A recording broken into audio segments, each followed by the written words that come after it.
ఎల్లవా బియ్యం ఇచ్చిన తర్వాతనే అధికారులు పోతారమ్మా. లోకల్ తహసీల్దార్ సార్ సార్ డీలర్ ఉంటారు సార్. ఓకేనా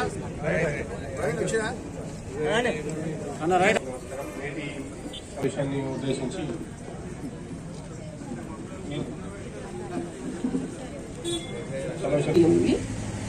సన్న బియ్యం కాకుండా దొడ్డు బియ్యం అయితే ఏమైతే ఒక 2-3 సీజన్ల ముందు నుంచి మనం ధర్మపురి నియోజకవర్గంలో ఒకట మండలం కానీ బుగ్గారం, గొల్లపల్లి, పెగడపల్లి, వెల్గటూరు, ఎండపల్లి సుమారు 151 రేషన్ షాపులకు 70,049 రేషన్ కార్డులు ఉండగా 70,49,000 కుటుంబాల రేషన్ కార్డులకు సుమారు 2,01,836 మంది లబ్ధిదారులకు 12,860.2 క్వింటాల సన్న బియ్యాన్ని రాష్ట్ర ప్రభుత్వం గౌరవ ముఖ్యమంత్రి వర్యులు ఏదైతే మన ప్రజలకు చల్లగా ఉండాలని చెప్పి ఈ కార్యక్రమాన్ని సుమారు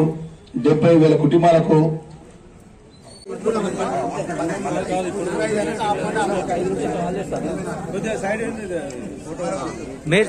కొంచెం సార్